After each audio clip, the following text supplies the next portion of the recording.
그런데 왜 안철수가 문재인을 싫어하죠? 자격지심 아닌가요? 싫으면서도 엄청 따라하잖아요. 그러니까 자격지심 같아요. 제가 왜 이 질문을 던졌냐면 안철수가 문재인 대통령을 싫어할 이유가 없어요. 왜냐하면 경쟁 대상도 이제 아니에요. 안철수 경쟁 대상 아니잖아요. 재밌는 얘기 또 하나만 하겠습니다. 정치 이야기는 이렇게 재미가 있어야죠. 이상돈 의원이 참 개념인인 것 같아요. 예. 국민의당의 국회의원 중에 그래도 사람 같은 사람은 이상돈밖에 없다. 그러면서 안철수를 이렇게 평가했어요. 안철수 머리에는 나는 문재인이 싫다. 이런 생각으로 가득하다고. 야, 정확한 판단이에요. 그리고 나서 지금 이제 바른정당과의 합당이 지금 사실상 주저앉은 상태거든요. 반발이 너무 심해가지고. 철수됐죠. 그러다 보니까 안철수 성격에 이게 뒤끝, 이건 아직 시기상조인 것 같아. 우리 정책연대라도 하자. 이렇게 이제 뒤끝을 부리는 거거든요. 거기에 대해서 이상돈 의원이 무슨 정책연대야. 문재인 싫은 사람들 모이는 반문연대지. 이렇게. 대선의 재판이나요? 그렇지. 그런데 왜 안철수가 문재인을 싫어하죠? 자격지심 아닌가요? 싫으면서도 엄청 따라하잖아요. 그러니까 자격지심 같아요. 제가 왜 이 질문을 던졌냐면 안철수가 문재인 대통령을 싫어할 이유가 없어요. 왜냐하면 경쟁 대상도 이제 아니에요. 안철수 경쟁 대상 아니잖아요. 본인은 그렇다고 생각할 수도 있어요. 안 됩니다. 그렇다고 해서 안철수 머리가 내가 지금 문재인 대통령을 디스하면 내 인기가 올라갈 거야 이러잖아. 근데 안철수가 문재인을 싫어한 만큼 안철수는 인기도가 빠져요. 상대적으로. 예전에 단일화 같은 거 추진할 때 혹시 뺨 맞은 적 있나? 아니에요. 제가 그 얘기를 하려고 하는데. 그런데 대한민국에서 문재인 대통령을 싫어한 놈이 누구죠? 가장 싫어한 놈이? 홍준표, 박근혜. 아니죠. 이명박. 이명박이죠. 그 다음에 싫어한 놈이 누구죠? 이명박의 아바타. 박근혜죠. 그럼 놈은 아니잖아요, 그거는. 아니야, 이명박 아바타 한 2개 있었어. 그런데 안철수와 그렇지. 박근혜. 근데 제가 왜 이 질문을 던지냐면 안철수가 문재인 대통령이 싫어할 이유가 없다는 거예요. 제가 볼 때는. 지금 있잖아요. 안철수가 문재인 대통령 굉장히 잘한다. 나도 문재인 대통령의 정책 철학을 배워서 훌륭한 대통령이 되겠다. 이렇게 선언하는 순간 인기도는 치고 올라갈 겁니다. 그런데 왜 싫어할까요? 바로 뒤에 조종자가 있기 때문이에요. 싫어하는 사람이 연결되잖아요. 하나로. MB가 제일 싫어하겠죠. 그래서 부정선거해서 박근혜를 안 쳤잖아요. 네가 한 번 당한 겁니다. 지금 문재인 대통령이 MB한테. 두 번째 박근혜한테 당한 거 아닙니까? 그 다음에 또 누가 안철수한테 당하고 있는 거 문재인 대통령이. 그죠? 그럼 이게 연속선상에 연결이 돼 있다는 거. 이거 하나만 보더라도. 참 나는 안타까워 안철수가. 자기하고 대결할 상대가 아니야 이제. 그 전에는 내가 미워한 거 내가 이해한다니까. 그때는 나도 MB 아바타인가 깨우뚱 했잖아. 그런 말 내가 안 했는데 이제 보면 드러나는 거예요. 지금은 경쟁 상대가 누구냐면 박원순 시장이 해야 되고 안희정 도지사 해야 하고 이재명 시장이 해야 되는 거거든. 지가 붙을 사람이 이 사람들이거든. 예를 들면 그러면 이 사람들과 붙어서 어떻게 정책을 경기도지사처럼 한번 이재명 시장하고 붙어서 내가 같이 떠보자 이렇게 싸워야 되는데 이미 대통령 된 사람을 계속 씹고 있어. 지하고 상대도 안 되는 사람을. 그러면 누군가가 뒤에 있다는 거예요. 정치적 감각에 있어서 정무적 감각이라고 하죠. 안철수하고 저하고 누가 닮았습니까? 이거 비교할 대상이 아니잖아요. 그럼 잘 바꿨으면 좋겠다. 자, 안철수의 생각. 안철수를 여기로 온다? 무슨 끔찍한 얘기를 지금. 정치적 분석이랄까 컨설팅 해주는 사람들 또는 측근들은 뭐 하는 사람들인지 모르겠어요. 긍정적 시너지로 가야 돼요. 안철수가 네, 맞아요. 안철수가 대선이 끝나고 나서 단 한마디라도 문재인 대통령 잘한다 이야기 하지 않았거든요. 청와대 한번 밥 먹으러 갔는데도 뚱 해가지고 우는 꼴을 못 봤어. 입주댕이 툭 튀어나와가지고. 그렇게 부정적인 에너지를 주고 있는 사람은 뭔가 적용용으로 정치권에 탄생한 아바타 같은 느낌이 진짜 드는 거예요. 박지원이나 정동영 이런 사람들이 반발하는 이유가 뭐예요? 국민의당으로서는 사실 생각해보면 바른정당과 연대한다는 거는 기반이 호남인데 수도권의 지지가 일부 있기는 한데요. 그거는 총선 때의 표분석에 전 지나지 않는다고 생각하거든요. 유의미하게 정치 세력으로서 남아있으려면 호남을 지키는 전략에서 수도권으로 가야 되는데 호남은 포기하는 전략으로 가고 있는 거야. 바른정당과 연대는. 여론조사가 기가 막히게 나왔잖아요. 그때 당시에. 바른정당과 연대하면 지지율은 이렇게 올라가. 근데 사람들이 모르고 있던 숨은 헤드라인이 있었다고. 그러면 민주당 지지율이 최고치로 올라가요. 그럼 58% 60% 가까이 육박해버린단 말이야. 그런 관점에서 봤을 때 안철수가 이렇게 오기의 정치하면 안 됩니다. 오기의 정치라는 것이 뭐 별다른 거 있겠어요? 득과 실도 없어. 단 자기가 오기와 목리를 부림으로써 정치적인 존재감만 과시하고 있는 거예요. 스스로 고사되고 있는 겁니다. 이것을 국민의당 관계자분들은 빨리 캐치를 하셔야 됩니다. 제가 이렇게 고언을 드린 이유가 뭐겠습니까? 저는 안철수 대표를 이제 정치인으로 안 보려고 그래요. 진짜로 희화화돼 있는 코미디 같은 인물 이렇게 바라보는 게 맞을 수도 있습니다. 정치적 생명이 불이 꺼져가고 있는 거예요. 그러니까 역사상에 없었던 오기 정치 개파가 생겨버린 거죠. 예. 오기 정치 개파. 그러면 이제 5개네, 5개. 오개파라고 불러주세요. 이거는 참 안타깝죠. 그죠? 아까 곰피디 얘기한 게 굉장히 중요한 얘기인데 긍정적 에너지 시대거든요. 물론 박근혜나 이명박 시대에 역사를 역으로 거꾸로 되돌렸을 때 그 잘못된 권력을 향해 큰 소리를 치는 것은 당연히 인기가 올라가겠죠. 그런데 지금 상식의 시대를 맞이해서 그들이 망쳐놓은 나라를 잘 토대를 만들어 가고 있는데 거기다 대고 자꾸 디스를 하면 이 사람은 계속 욕 처먹고 고립돼요. 당내에서도 고립돼. 보세요. 바른정당과 국민의당이 합치면 60석 확보하겠다 이 수치적 계산에 빠져가지고 선언했다가 다시 또 철수했잖아요. 이게 아무리 계산해도 40석도 안 나온다는 거 아닙니까? 그게 안 나오죠. 이게 철수도 아니야. 네. 철수도 아니고 자기 성격이 그냥 남아 있는 것 같아요. 우리는 아직 시기상조인가 봐. 하지만 우리 정책 연대해야겠다. 이게 뭐야 이게. 정책적으로 맞아야 연대를 하지. 햇볕 정책 반대하는 유승민 있는 당이에요. 유승민도 햇볕 정책 포기하지 않으면 자기하고 같이 안 간다고 얘기했잖아요. 그래서 어쨌든 지금이라도 좀 긍정의 에너지를 만들어서 목리 개파를 안 만들었으면 좋겠다. 뭘 이렇게 안철수에게 도움되는 조언을 하세요?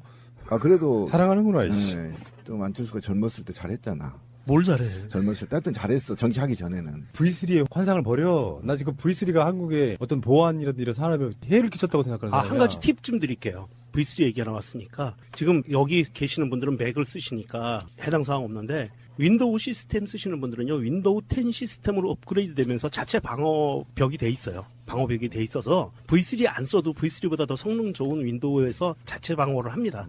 그래서 뭐 정동영 의원이라든지 등등의 당내 반발이 오래 갈 것 같은데요. 이 정도 되면 어떤 흐름이냐면 정동영 의원 말에 의하면 당대표로 나오지 말아야 될 사람이 시기상조로 나와가지고 분란 일으킨다. 그래서 성내는 이렇게까지 표현하더라고요. 사퇴하는 것이 사실상 맞냐. 이 정도 되면 당내 지도력이 없어지는 거고 그 명정님도 그 자료 보셨겠지만 그 지구당 위원장들 이제 바른정당과 합당의 그 전초 작업으로 사퇴시켜 놓았던 거 보니까 그것도 왜곡을 엄청 시켰더만요. 조작이죠, 조작. 네. 예, 조작 수준이었어요. 조작당이죠, 완전히. 지역위원장들이 거의 대다수가 사퇴한 것처럼 이야기를 했지만 알고 보니까 사퇴한 사람이 거의 없는 상태. 성명서까지 아, 냈잖아요. 예, 그래서 예. 지역위원장이. 그러니까 저는 참 안타까운 게 뭐냐면 지난 9년 동안 너무 국민들이 상처를 많이 받았잖아요, 정치에. 그러면 지금은 저렇게 헤게모니 싸움 할 게 아니라 이합집산 생각이나 하고 있을 게 아니라 국회를 좀 정상화시켜서 정말 국민의 삶이 그동안에 망가진 걸 실질적으로 좀 정치를 했으면 좋겠다. 좀 진지하게 국민의 우리나라를 어떻게 건설할 것인지 또 헌법을 어떻게 개헌해야 할 것인지 그다음에 적폐들은 어떻게 청산할 것인지 그다음에 촛불 민심이 요구한 100대 과제는 어떻게 해결할 것인지에 대해서 여야를 막론하고 좀 진중하게 안정적으로 국회가 운영이 됐으면 좋겠다. 근데 안철수가 거기에 야권에서의 어떻든 선두주자를 좀 내세워서 국회에서 일하는 안철수 모습을 좀 보고 싶다. 일하는 국민의당을 좀 보고 싶어. 그러면 바른정당도 들어올 것이고 그러면 혼자 나가서 놀고 있는 자유한국당들도 어느 순간에 들어올 겁니다. 그러면 정말 모처럼 만에 훌륭한 대통령 만났잖아요. 그리고 이것이 독선적으로 나가지도 않잖아요. 지금 대통령이 민주적으로 굉장히 지금 과도할 만큼 민주적 절차를 지켜가면서 지금 끌어내고 있단 말이에요. 여기에 조금이라도 1%라도 도움을 줘야 자기도 다음에 안철수 얘들 정치 그래 잘하네. 그래도 이런 느낌이라도 받아야 자기가 다음에 대통령이 나오든 말든 할 거 아닙니까? 이런 식으로 가면요 4년 안에 분해돼 버려요 안철수. 그러니까 두고 보세요. 너무 안철수 씨를 위하는 쪽으로 가지 마시고요. 아니 저는 솔직히 위하는 마음인 거예요. 어차피 정치권에 들어왔기 때문에 다당제 찬성론자로서 예, 키워주고 싶다는 예, 겁니다. 네. 저는. 싹수가 예. 노랗다 그러고요. 우리 동네에서는 그런 걸 보고 이렇게 표현해요. 오가지 피지 마시겨. 1년 안에 정계 은퇴 봅니다. 왜 그러냐면은 또 미국 가나요? 그러니까 제가 봤을 때 정치권의 적성이 안 맞는 이 양반 적성 검사를 한번 해봤어야 돼요. 정치에 맞는지 안 맞는지. 이거는 정치권에서는 너무 안 맞는 캐릭터가 지금 정치권에 들어와서 사실은 그거잖아요. 국민들 대상으로 무슨 그 토크 콘서트 같은 거 하면서 만들어진 지지율 갖고 지금 사실 정치권에 안 들어왔으면 사회 저명 인사로서 지지율이 90% 나올 사람이야. 지금 현재 대선 후보 지지율은 안 나오고 있지만 제가 봤을 때는요 5% 미만이거든요. 안철수 서상만 쫓고 있는 사람들이 지지하는 정도밖에 안 나왔어. 국민의당 내에서 스타일이 완전히 구겨갖고 국민의당 내에서도 오죽해서 그런 얘기가 나오잖아요. 당대표 사퇴해야 된다고. 그렇게 계속해서 몰려 가다 보면 현역도 아니고, 그리고 안철수는 분명히 재보궐선거나 어디 선거에 나올 생각도 있겠지만 또 계산해보면 자기 지지율도 안 나오고 안 나가고 있다가 결국에는 나중에 1년 정도 안에 자기 분에 못 이겨가지고 또 깨고 나가. 그만 좀 괴롭히십시오. 실망입니다 하고 정계 은퇴할 가능성이 저는 있다고 그리고 보는 또 미국에 공부하러 네. 가고. 그만 좀 괴롭히십시오. 실망입니다. 62년 호랑이띠들이 성질을 몰라서 그래요. 이게 성질이 개팍해서요. 이 이상한 드립이 있어. 아니 끝까지 갈 겁니다. 이 호랑이띠들이. 무슨 띠가 왜 나와? 어유 우리 누나도 6인형 호랑이띠예요. 왜 그래요? 어쨌든 이 호랑이띠들 고집이 세요. 두고 보세요. 이게 자기 돈이 많으니까 끝장을 아마 볼 가능성도 예. 있어요. 다 돈 털리고. 국민의당 관련해가지고 가장 중요한 게 사실은 호남 민심이잖아요. 호남 민심에 관련해서 우리는 사실 국민의당이 안철수 생각하는 것보다 국민의당 호남 쪽 분들은 아마 정동영이라든지 박지원이라든지 천정배를 생각할 거라고 생각하거든요. 그렇죠. 근데 바른정당과 합할 수 없는 대표적인 이유 중에 하나가 바른정당도 결국은 수구 세력의 가지지에서 나온 사람들이잖아요. 근데 최근에 이제 광주 5.18 관련해서 지금 거기도 TF가 하나 있지 않습니까? 그렇죠. 국방부와. 네. 거기서 나온 이야기들 중에 가장 충격적인 게 어쩌면 그때나 지금이나 똑같거나 하는 게 유족들 간의 이간질 작업을 해서 유족들을 분열시켰다는 거. 일명 물빼기 작전. 충격적이었습니다. 그 세력들의 패밀리 중에 하나가 바른정당입니다. 그렇죠. 음. 이게 면면이 내려오는 우리가 이 역사에 도도히 흐르는 뭐 이런 좋은 말들을 쓰잖아요. 쟤네들의 피해는 도도히 면면이 흘러내려오는 이 그런 피들이 있는 거예요. 보고 배운 게 그거야. 어쨌든 이 물빼기와 관련한 세력들은 현재에도 건재하고 있고 더더욱이 이제 현재까지 이게 사실은 좀 얘기가 깊게 됐으면 좋았을 의제예요. 근데 이게 지금 그동안의 의혹으로만 제기했던 CIA도 동조를 했다는 거 아닙니까? 이 문건이 지금. 이제 이것까지 거론이 돼서 저는 분명히 말하지만 당시가 지금 시간이 지났다 하더라도 미국 CIA가 공범이라는 것을 진상조사해야 돼요. 이거는 첫 번째가 지금 이 문제가 불거진 것이고요. 이 기사나 지금 사회적 여론은 CIA가 지금 뒤로 밀려 있는데 실제로는 지금 광주 사람들은요, 미군이 개입했냐 안 했냐가 굉장히 중요한 거거든요. 그러니까 이 부분에 대해서 미국이 어느 정도 신군부 세력들을 뒤에서 도왔는지, 그리고 이후에 광주 민주화 항쟁이 전국으로 확산을 못하게 심리전을 했다는 거잖아요. 그러니까 이렇게 어디까지 개입이 돼 있었던 건지를 분명히 저는 봐야 되는 것이, 왜 그러냐면 이게 지금의 과거의 문제가 아니에요. 5.18의 음해와 모략은 지금도 이루어졌고요. 이명박 정부에서 계속 지속적으로 이루어졌거든요. 그러면 국정원 내에 장학생이라고 불리우는 자들이 정책을 생산했다는 거 아닙니다. 지난 9년 동안 전라도를 비하하고 5.18을 폄훼하고 뭐 선상이다 막 이런 말들을 홍어조 다 만들어낸 거 아닙니까? 그럼 이 홍어조시나 선상 이런 것들을 사실 국회의원도 썼고요. 경상남도 김태호죠. 김태호까지도 이게 공개적으로 썼던 말이거든요. 홍어조 같은 거 얘기를. 그러면 이게 지금도 살아있다는 겁니다. 네, 살아있고 이 세력들이 국가기관에 지금도 암약하고 있다는 건데 이거를 정확하게 밝혀서 어떻게 이 메커니즘이 작동됐는지를 분명히 진상조사해야 된다. 저는 그래서 특위가 만들어져야 된다고 저는 강력히 촉구하고요. 정말 저 충격적이었습니다. 사실 이 CIA 관련된 부분은 우리나라가 할 수 있는 게 별로 없어요. 진상조사에 관계된 부분은 CIA가 한 것은 정확하게 올해 2017년으로부터 18년 뒤에 정보가 100% 공개가 됩니다. 그때까지 기다리는 수밖에 없어요. 100% 알기 위해서는. 지금 현재 세월호랑 아주 유사해요. 네. 그 세월호 유가족들 이간질 프레임도 아시는 분들은 알고요. 협조 잘해주는 사람들은 뭐 지원해주는 뭐 이런 방향으로 가서 그렇죠. 묻어버리려고 하는. 그러다 보니까 시민사회에서도 신비님이 더 잘하시겠지만 세력들 간에 이간질 시켜가지고 이렇게 갈라놓는 거 최근에도 우리가 목도하고 있는 겁니다. 그렇죠. 네. 똑같은 스킬이에요. 스킬이죠. 이왕 당신네 가족 죽은 거 협조 잘하면 지원 더 많이 해줄게. 그러면서 이 사람들을 앞잡이로 내세워가지고 저항하고 진상규명 요구하는 사람들 압박하고 협박하는 형태로 이 짓을 해왔던 세력이 지금도 똑같은 걸 하고 있다고 보면 우리는 그걸 위기의식을 느껴야 됩니다. 당연히 그렇죠. 왜 역사가 청산되지 않는가를 그냥 그대로 보여줘요. 박의 아바타. 박근혜죠.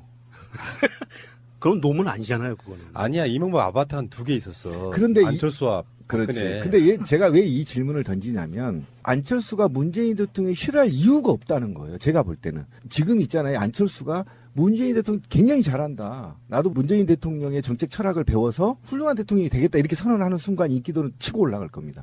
그런데 왜 싫어할까요? 바로 뒤에 조종자가 있기 때문이에요. 싫어하는 사람이 연결되잖아요. 하나로. MB가 제일 싫어하겠죠. 그래서 부정선거해서 박근혜를 안 쳤잖아요. 이게 한 번 당한 겁니다. 지금 문재인 대통령이 MB한테. 두 번째, 박근혜한테 당한 거 아닙니까? 그 다음에 또 누가 안철수한테 당하고 있는 거 문재인 대통령이. 그죠? 그럼 이게 연속선상에 연결이 돼 있다는 거. 이거 하나만 보더라도. 참 나는 안타까워, 안철수가. 자기하고 대결할 상대가 아니야, 이제. 그 전에는 내가 미워한 거 내가 이해한다니까. 그때는 나도 MB 아바타인가 깨우뚱 했잖아. 그런 말 내가 안 했는데. 이제 보면 나도 마찬가지. 예, 드러나는 거예요. 지금은 경쟁 상대가 누구냐면 박원순 시장이 해야 되고 안희정 도지사 해야 하고 이재명 시장이 해야 되는 거거든. 지가 붙을 사람이 이 사람들이거든. 예를 들면.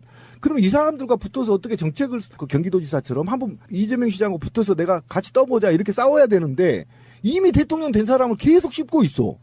지하고 상대도 안 되는 사람을. 그러면 누군가가 뒤에 있다는 거예요. 정치적 감각에 있어서 정무적 감각이라고 하죠. 안철수하고 저하고 누가 닮았습니까? 아이고 비교할 대상이 아니잖아요. 그럼 잘 바꿨으면 좋겠다. 자, 안철수의 세가 안철수를 여기로 온다. 아니 무슨 끔찍한 얘기를 지금. 정치적 분석이랄까 컨설팅 해주는 사람들 또는 측근들은 뭐 하는 사람들인지 모르겠어요. 긍정적 시너지로 가야 돼요. 안철수가 예, 맞아요. 안철수가 대선이 끝나고 나서 단 한마디라도 문재인 대통령 잘한다 이야기 하지 않았거든요.